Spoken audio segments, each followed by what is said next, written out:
Hey folks, Casey Newman here, TaxSaleAcademy.com. Today we're talking about a subject that might just intrigue you, tax sale junk properties.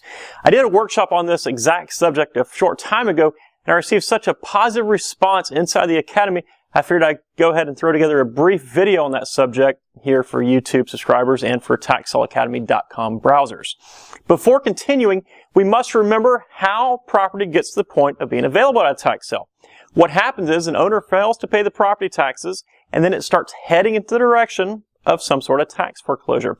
Now, obviously, this process varies from state to state, but it all begins when the taxes on that piece of property are not paid. Now, some of these properties are extremely valuable. I've seen some worth tens of millions of dollars. I've seen huge shopping centers before. Then, of course, they're the ones that have little or no value, and it quickly becomes obvious why no one bothered to pay the taxes on these properties in the first place. Let's look at 5 different examples of these junk properties. The first example is going to be your retention areas, your drainage areas, or your water retention areas. They're all the same thing. Your ponds on the sides of the road. Yes, they come up for tax sales. Another one is going to be the leftover slivers of land. When a piece of property is subdivided and they have extra stuff left over. Another one is easements, power line easements, access easements, long skinny pieces of property, that kind of thing. Another one is landlocked properties, properties without legal access. And the 5th one is unbuilt condos. And this can, of course, include those second-story condominium units in a building that was never built. Of course, there are many more examples, but this should give you an idea of what kind of junk property can pop up at tax sale auctions. The key here is to identify these properties for 2 primary reasons.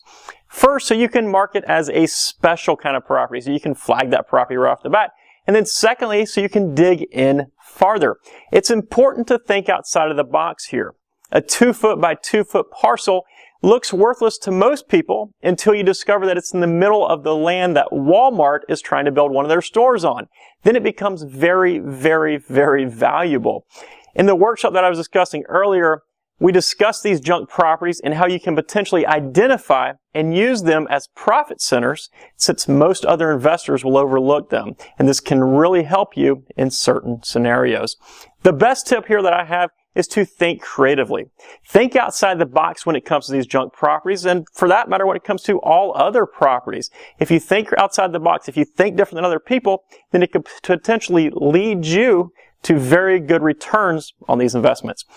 Hope this video has helped you out, and I hope that you've enjoyed it. For more information about tax sale investing and how to think creatively, head over to TaxSaleAcademy.com. Again, that's TaxSaleAcademy.com. Have a great day, folks. Take care. Bye-bye.